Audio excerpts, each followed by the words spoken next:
Welcome to ఏం జరుగుతోంది. నా పేరు కోపల్ల ఫణికుమార్, తెలంగాణ ఫెడరల్ నుంచి. తెలంగాణలో ప్రతిరోజు ఏదో ఒక వివాదం ఉండాల్సిందే. అయితే రాష్ట్రంలోని పార్టీల మధ్య వివాదం అవుతుంది, లేదంటే కనుక ఆంధ్రప్రదేశ్తో జల వివాదాలు లేకపోతే విభజన సమస్యల తాలూకు వివాదాలు ఏదో ఒకటి ఉంటుంది.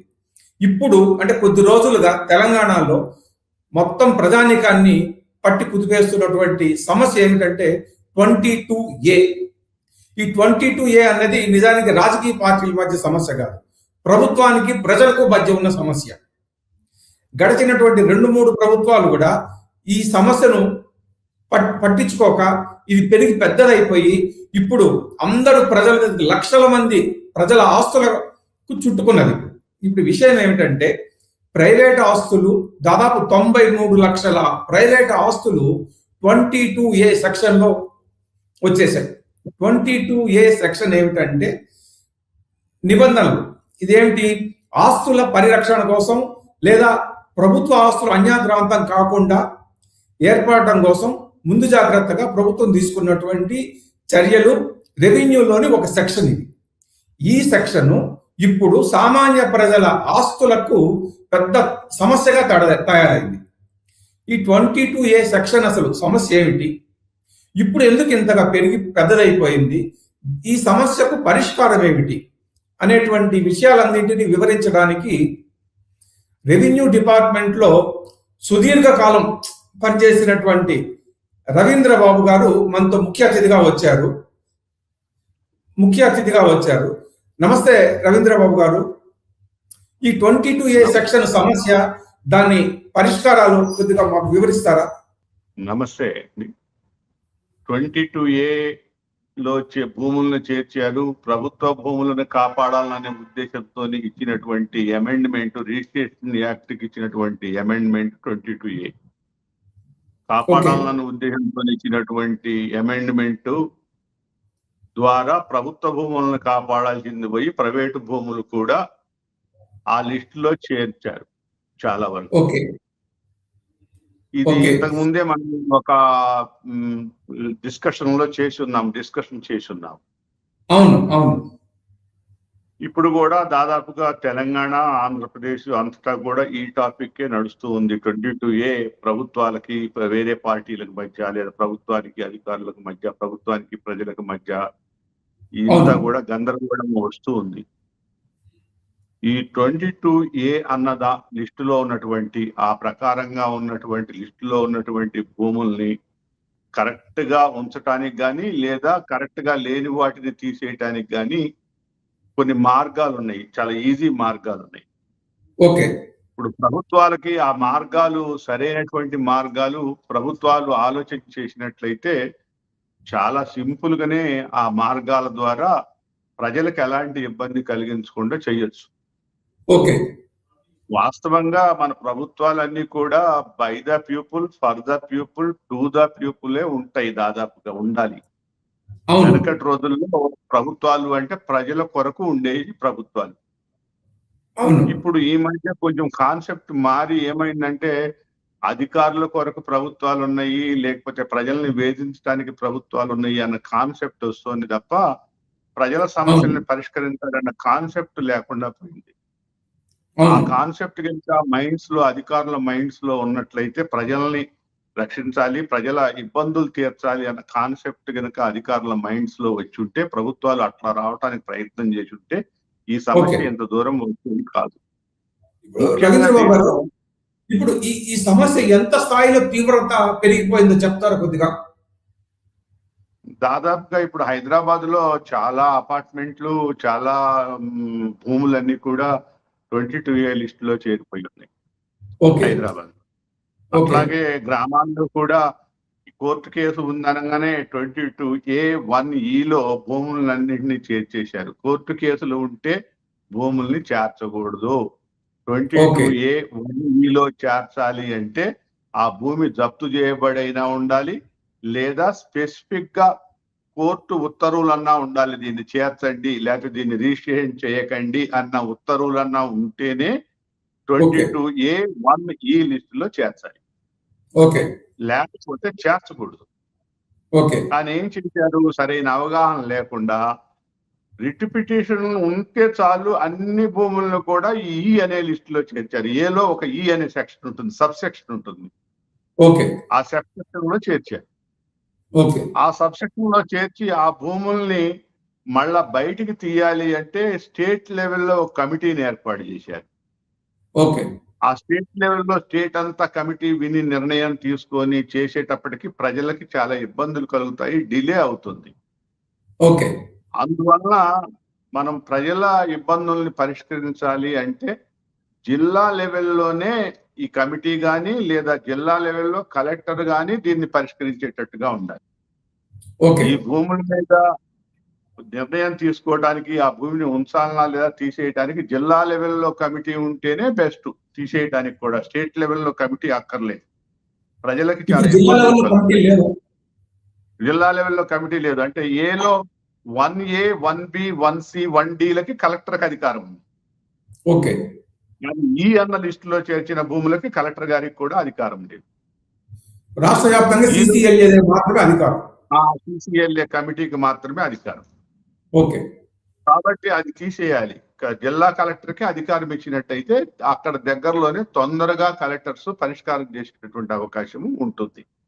ఓకే. తర్వాత ప్రభుత్వము చాలా చక్కగా రూల్ ఏర్పాటు చేస్తే దాన్ని సరిగా అవగాహన చేసుకోకుండా భూములన్నింటినీ కూడా దాంట్లో చేర్చడం అనేది కింది లెవెల్ అధికారులకి సరైనటువంటి అవగాహన లేకపోవటం వలన కూడా ఇది జరిగింది. ఓకే. ప్రభుత్వ భూములను చేర్చాలి. 22A సెక్షన్ అడ్డం పెట్టుకుని చాలా మంది అంటే ప్రభుత్వంలో ఉన్నత స్థాయి అధికారులు కావచ్చు, లేదా రెవెన్యూ శాఖలో ఉన్నటువంటి వాళ్ళు కావచ్చు, ప్రజలను బాగా ఇబ్బందులు పెడుతున్నారు, డబ్బులు వసూలు చేస్తున్నారు అనేటువంటి ఆరోపణ విస్తృతంగా ఉంది. దీనికి మీరేమంటారు? దాదాపుగా ఈ యొక్క వాదన వినపడుతూ ఉంది. ప్రజల యొక్క ఇబ్బందులు కూడా తెలుస్తూ ఉన్నాయి. మా దృష్టికి కూడా వచ్చినాయి, మా రిటైర్డ్ ఎంప్లాయీస్ అసోసియేషన్ దృష్టికి కానీ ఇట్లా ఉన్నాయి. ఇప్పుడు పొరపాటున భూమిని చేర్చినప్పుడు ఆ భూమిని ఒక రైతు దరఖాస్తు పెట్టగానే చాలా వెంటనే దాని మీద చర్య తీసుకొని ఒక వారం లోపల దాన్ని రిమూవ్ చేసే చర్యలు తీసుకుంటే బాగుంటుంది. కానీ ఇక MRO రిపోర్ట్ పంపాలి, RDO రిపోర్ట్ పంపాలి, కలెక్టర్ రిపోర్ట్ పంపాలి, CCLA దాన్ని ఫైనల్ చేయాలి, గవర్నమెంట్ జీవో ఇవ్వాలి అన్న రూల్స్ కనుక ఉన్నట్లయితే చాలా డిలే అయిపోయి ఎక్కడికక్కడికి ఈ అవినీతికి కూడా ఇది ఆస్కారం ఉంటుంది. అందువల్ల కలెక్టర్ మాత్రమే పరిష్కారం చేస్తే ఈ ప్రాబ్లం రాదు. తర్వాత రూల్ ని కొంచెం కరెక్ట్ గా చదివి, సపోజ్ 22A1Eలో చేర్చిన భూములు నేను కరీంనగర్ జిల్లాలో చూస్తే నేను చూశాను, లిస్టు చూశాను. రిట్ పిటిషన్ ఉంటే చాలు ఆ లిస్ట్ లో పెట్టేశారు. అసలు రిట్ పిటిషన్ ఉంటే ఈ లిస్ట్ లో పెట్టకూడదు, ఆ భూముల్ని చేర్చకూడదు. అందువల్ల ఏంటంటే దాన్ని కొంచెం రూల్ అవగాహన చేసుకొని లిస్ట్ లో పేర్లు ఉంచినట్లయితే బాగుంటుంది అనేది, సర్వే నెంబర్లు ఉంచితే బాగుంటుంది. ఇప్పుడు రవీంద్ర బాబు గారు 22A ఈ సెక్షన్ లో ప్రైవేట్ భూములను, కోర్టు వివాదాల్లో ఉన్న భూములను పెట్టకూడదు అనేది స్పష్టంగా ఉంది. అయినా కానీ పెట్టేస్తున్నారు. మరి అధికారులకు ఎవరికి రూల్ పొజిషన్ తెలీదా? అంటే సరైనటువంటి ట్రైనింగ్స్, అవగాహనలు లేకపోవటం వలన అట్లా జరిగి ఉంటుంది. ఓకే. మరి పొరపాటున ఏదైనా పెడితే అంటే రెక్టిఫై కూడా చేయాలి కదా వాళ్ళు. చేయాలి. ఆ చేసే మెకానిజంలో చాలా అలసత్వము లేదా అవినీతి చోటు చేసుకోవటం వలన ప్రజలు ఇబ్బంది పడుతున్నారు. ప్రజల కొరకు ప్రభుత్వాలు, ప్రజల కొరకు అధికారులు ఉన్నారు, ప్రజల సమస్యలు తీర్చడానికి అధికారులు ఉన్నారన్న భావన ఉంటే ఈ సమస్యలు తొందరగా పరిష్కారం అవుతాయి. అట్లా కాకుండా ప్రజలను ఇబ్బంది పెడుతూ మేము అధికారులు ఉన్నామేడా, మేమే పరిష్కారం చేయాలి కాబట్టి మా ఇష్టం వచ్చినట్టు చేద్దాం అనుకున్నప్పుడే ప్రాబ్లమ్స్ వస్తాయి. అసలు ముందేమో మన రెవెన్యూ మంత్రి పొంగులేటి శ్రీనివాసులు రెడ్డి ఏమో అసలు ఏ సమస్య లేదు, ఇదంతా ప్రతిపక్షాల ఆరోపణ అన్నాడు. ఆ తర్వాత కొద్దిగా ఏదో సమస్య ఉంది అన్నారు. ఇప్పుడేమో జనాలు క్షమాపణ చెప్పుకుంటున్నాము, ఈ సమస్యను గుర్తించాము, మేము తొందరగా పరిష్కారం చేస్తామంటున్నారు. అంటే ఇది ప్రభుత్వం చేతకంతనం అనుకోవచ్చా? అట్లేం లేదు. ప్రభుత్వాన్ని దీని మీద బదనాం చేయాల్సినటువంటి అవసరం లేదు. దాంట్లో అధికారులకు సరైనటువంటి ట్రైనింగ్ కానీ తొందరగా చేయకుండా కొంచెం సమయం ఇచ్చి జాగ్రత్తగా ఫీల్డ్ వెరిఫికేషన్ కూడా చేసి ఆ భూమిని MRO కంపల్సరీ ఫీల్డ్ వెరిఫికేషన్ చేసిన తర్వాత 22Aలో చేరిస్తే ఈ సమస్య ఉత్పన్నం కాదు. రాష్ట్రం మొత్తం మీద సుమారుగా 93 లక్షల ఎకరాల పట్టా భూములు ఉన్నాయంటున్నారు. అందులో కూడా హైదరాబాదు, రంగారెడ్డి, మేడ్చల్, మల్కాజ్గిరి జిల్లాలోనే ఎక్కువ అంటున్నారు. ఈ ఈ 3 జిల్లాల్లోనే ఎక్కువగా ఈ సమస్య ఉండడానికి కారణం ఏంటి? ఈ 3 జిల్లాల్లో ప్రభుత్వ భూములు ఎక్కువగా ఉన్నాయి. ప్రభుత్వ భూములు ఎక్కువగా ఉండి వాటిని అసైన్మెంట్ చేసిన భూములు కానీ, పొలిటికల్ సపరర్స్ కానీ, అలాట్మెంట్స్ కానీ ఇచ్చిన భూములు ఎక్కువగా ఉన్నాయి. ఒకవేళ ఒక సర్వే నెంబర్ ఒక 2 ఎకరాలు అలాట్మెంట్ ఇచ్చి ఉంటే ఆ సర్వే నెంబర్ మొత్తాన్ని చేర్చారు. దీంట్లో చేర్చడం వలన ఆ రైతు ఇబ్బంది పడుతున్నాడు. లేదా ఒక సర్వే నెంబర్ లో 10 ఎకరాలు ఉంటే 9 ఎకరాలు అసైన్మెంట్ అయిపోయి 1 ఎకరమే ఉంటే ఆ 10 ఎకరాలని దీంట్లో చేర్చడం వలన వాళ్ళు ఇబ్బందులు పడుతున్నారు. ఇలా ప్రభుత్వం ఆల్రెడీ దాదాపుగా 1954, 56 నుంచి కూడా ఇప్పటి వరకు కూడా చాలా భూములు అలాట్మెంట్లు చేయటం కానీ, అసైన్మెంట్లు చేయటం కానీ జరిగింది. ఈ భూముల్ని కూడా మళ్ళీ చేర్చడం వలన ఇబ్బంది అవుతుంది. 54 లిస్టు తీసుకొని చేర్చడం వలన ఇబ్బంది అవుతుంది. ఇప్పుడు అకారణంగా ప్రజలను సంవత్సరాల తరబడి ఇంత ఇబ్బంది పెడుతున్నటువంటి అధికారుల మీద చర్యలు తీసుకునే అవకాశం లేదా? కొంతమంది మీద చర్యలు తీసుకుంటే ఎవరెవరైతే అట్లాంటి లిస్టులో ఇచ్చారో పేర్లు ప్రైవేట్ సర్వే నెంబర్లను కూడా అవగాహన లేకుండా చేర్చారో అట్లాంటి కొంతమంది మీద చర్యలు తీసుకుంటే కొంతవరకు అయినా ఈ వారు కొంచెం జాగ్రత్త పడి లిస్టులు కరెక్ట్ గా ఉంచేటటువంటి అవకాశం ఉంటుంది. అసలు ఈ సమస్య మొత్తానికి బీఆర్ఎస్ ప్రభుత్వంలోనే బీజం పడింది. వాళ్ళ హయాంలోనే, అంటే వాళ్ళు తీసుకొచ్చినటువంటి ధరణి పోర్టల్కు ఈ సెక్షన్ అనుసంధానం చేయడం వల్ల తప్పులు పెరిగిపోయి లక్షలాది ఎకరాలు ఈ 22A సెక్షన్ లో పడి నిషేధానికి గురైనాయి అనేది ఒక ఆరోపణ ఉంది. అంటే కాంగ్రెస్ వాళ్ళు, మంత్రులు బలంగా చెప్తున్నారు వీళ్ళకి. అది కరెక్టేనా? అది అట్లా కాదండి. ఇది 2006 నుంచి 22Aలో భూములు ఉంచటము, నిషేధిత జాబితాలో భూములు ఉంచడం జరుగుతూ ఉంది. ప్రతిసారి ఆ భూముల్ని రెక్టిఫై చేసుకోవడము, కలెక్టర్ లెవెల్లోనే ఆ భూముల్ని మరలా ఒకవేళ రైతు కనుక ప్రైవేట్ భూమి అని తేలితే రిమూవ్ చేయటం జరుగుతూ ఉంది. చాలా ట్రాన్స్పరెంట్ గా జరుగుతూ ఉంది అంతకుముందు. కాకపోతే ఈ మధ్య ఏమైందంటే దాన్ని కొంచెం డిలే కావటం వలన కొన్ని భూములకి CCLA లెవెల్లో కమిటీ చూడాలి, కొన్ని భూములకు కలెక్టర్ చూడాలి, ఇట్లాంటి సమస్యలు ఉండటము, లేకపోతే ఆల్రెడీ అలాట్మెంట్ అయినటువంటి భూములను కూడా దీంట్లో చేర్చడం వలన ఈ ప్రాబ్లం వచ్చింది. ఇప్పుడు ఈ సమస్య పరిష్కారానికి మంత్రి పొంగులేటి శ్రీనివాసరెడ్డి మాట్లాడుతూ హై లెవెల్ కమిటీని ఒకటి వేస్తున్నాము, 15 రోజుల్లో సమస్య పరిష్కారం అయిపోతుంది అంటున్నారు. నిజంగానే అవుతుందా? అసలు 15 రోజుల్లో చేయగలుగుతారా వీళ్ళు? ప్రభుత్వానికి చిత్తశుద్ధి ఉందా?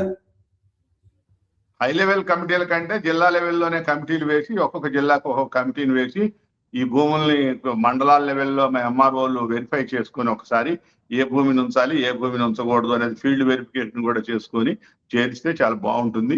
ముఖ్యంగా ఏమిటంటే ప్రభుత్వ భూములు POT యాక్ట్ అని 1977లో POT యాక్ట్ వచ్చింది. POT యాక్ట్ రాకముందే చాలా భూములు కొన్ని భూములు పర్చేజ్ జరిగినాయి, రిజిస్ట్రేషన్స్ కూడా జరిగినాయి POT యాక్ట్ రాకముందే. అట్లాంటి భూములు కూడా మీరు అన్నట్టు రంగారెడ్డి జిల్లా, ఈ తర్వాత ఈ జిల్లాల్లో ఎక్కువగా ఉన్నాయి ఈ భూములన్నీ కూడా. ఒకవేళ ప్రభుత్వం కనుక నిజంగా పరిష్కారం చేయదలుచుకుంటే ఆ భూములను కూడా POT యాక్ట్ కంటే ముందే రిజిస్టర్ అయిన భూములు కనుక మార్కెట్ రేట్ మీద రైతులకు ఇచ్చినట్టయితే కూడా ఆ సమస్యలు చాలా వరకు పరిష్కారం అవుతుంది. 22Aలో పెట్టారు అన్నటువంటి సమస్యలు కూడా పరిష్కారం అవుతాయి. తర్వాత ప్రతి భూమిని కూడా POT యాక్ట్ అంటే ఏంటి? Prohibition of transfer of lands, assigned lands act అని 1977లో వచ్చింది. ఈ 77లో యాక్ట్ రాకముందే చాలా భూములు అలాట్మెంట్లు జరగటము, లేదా చాలా భూములు రిజిస్ట్రేషన్లు జరగటం జరిగినాయి. ఆ భూములు కూడా అన్ని ఇప్పుడు 22Aలోకి వచ్చేసి. ఇప్పుడు 22A సమస్య రాష్ట్రం మొత్తాన్ని పట్టి కుదిపేస్తోంది. అసలు రాజకీయాలకు ప్రభుత్వానికి సంబంధం లేని సామాన్య ప్రజలు కూడా వాళ్ళ ఆస్తులు అమ్ముకోలేకపోతున్నారు, కొనుక్కోవాలనుకున్నా సాధ్యం కావటం లేదు. సమస్య పరిష్కారం విషయంలో ప్రభుత్వానికి అసలు చిత్తశుద్ధి ఉందని అనిపిస్తోందా మీకు? సీఎం గారు కూడా దాని మీద శ్రద్ధ వహించి చెప్పినారు కాబట్టి చిత్తశుద్ధి ఉంది ప్రభుత్వానికి అని అనిపిస్తూ ఉంది. సీఎం గారు, రెవెన్యూ మినిస్టర్ గారు తెలియజేస్తూ ఉన్నారు. కాబట్టి దాన్ని కొంచెం ఎక్స్పర్ట్స్ తోని ఆలోచన చేసి మనము కమిటీలు స్టేట్ లెవెల్ కమిటీ కాకుండా డిస్ట్రిక్ట్ లెవెల్లోనే కమిటీలు వేసి ఆ కమిటీలు గనక వెరిఫై చేసి రిపోర్ట్స్ కలెక్టర్స్ యాక్సెప్ట్ చేసేటట్టు గనక చేసినట్లయితే తొందరగా సమస్య పరిష్కారం. అసలు ఈ సమస్యకు కరెక్ట్ పరిష్కారం ఏమిటని మీరు సూచిస్తున్నారు? కరెక్ట్ పరిష్కారం చేయడానికి ఫీల్డ్ లెవెల్లో ప్రతి సర్వే నెంబర్ని కూడా ఏ సర్వే నెంబర్ అయితే 22లో ఉంచారో ఆ సర్వే నెంబర్ని మండల రెవెన్యూ అధికారి కంపల్సరీ తహసీల్దార్ విజిట్ చేసి దీన్ని ఉంచాలనా లేదా అనేది తయారు చేసి లిస్ట్ తయారు చేసి ఆ ప్రకారంగా కలెక్టర్తో అప్రూవల్ చేపిస్తేనే ఈ సమస్యకు పరిష్కారం అవుతుంది. సో ఇంత సింపుల్ సమస్య పరిష్కారం లేకుండా రికార్డు ప్రకారంగా కనుక పెట్టినట్టయితే రికార్డుకి ప్రభుత్వ భూమి అని ఉంటుంది, ఆడ భూమి మీదకి వెళ్తే ఆల్రెడీ అలాట్మెంట్ చేయబడి ఉంటుంది. రికార్డుకు సీలింగ్ భూమి అని ఉంటుంది, ఆల్రెడీ ఆ భూమి అసైన్మెంట్ చేయబడి ఉంటుంది. రికార్డుకి ఇనాం భూమి అని ఉంటుంది, ఆల్రెడీ ఆ భూమి ఇనాం పట్టా సర్టిఫికెట్ ఇచ్చి ఉంటుంది. ఆల్రెడీ ఆ భూమి రిలీజియస్ కాకుండా మామూలుగా వేరే ఇనాం భూములని ఉంటాయి, అవి ఆల్రెడీ రైతులు దున్నుకొని పట్టాలు ఉండి ఉంటాయి. ఇట్లాంటి సమస్యలన్నీ కూడా భూముల్లో ఉన్నాయి. ఆ మధ్య కాలంలో జరిగినటువంటి ట్రాన్సాక్షన్స్ 1954 నుంచి ఇప్పటి వరకు జరిగినటువంటి ట్రాన్సాక్షన్స్ కానీ అలాట్మెంట్లు కానీ ఈ ఆఫీసుల్లో సరైనటువంటి దృష్టి పెట్టి వాటిని తొలగించకపోవడం వల్ల ఈ సమస్యలు వచ్చింది.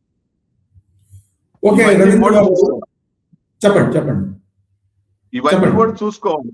అందువల్ల ఒక సర్వే నెంబర్ని సపోజ్ ఒక సర్వే నెంబర్ని 22A లిస్ట్ లో ఉంచితే A1 లో కానీ 1Aలో కానీ Bలో కానీ CDEలో ఉంచితే ఆ సర్వే నెంబర్ని ఉంచడం ఎంతవరకు కరెక్ట్ అని తహసీల్దార్ ఒక్కసారి విజిట్ చేసి ఫీల్డ్లో కూడా చూసుకొని రికార్డు చూసుకొని ఈ రెండింటిని సరి చేసుకొని అప్పుడు రిపోర్ట్ పంపినట్లయితే అప్పుడు ఆ సమస్యకు పరిష్కారం దొరుకుతుంది. ఓకే రవీంద్రబాబు గారు, సామాన్య ప్రజలందరినీ అంటే బేసికల్ గా మధ్యతరగతి ఎగువ మధ్యతరగతి ప్రజలను పట్టి కుదిపేస్తున్నటువంటి 22A సమస్యకు మీ ఆలోచన ప్రకారం ఒక పరిష్కారం చెప్పారు మీరు. ఈ పరిష్కారాన్ని ప్రభుత్వం కూడా పరిగణలోకి తీసుకుని ఈ హై లెవెల్ కమిటీ కూడా తొందరగా ఫామ్ అయ్యి సామాన్య ప్రజలకు అందరికీ ఊరట కలిగించే విధంగా నిర్ణయం తీసుకుంటుందని మనం ఆశిద్దాము. మరో సమస్యతో మళ్ళీ ఇంకోసారి మనం చర్చిద్దాం. Thank you.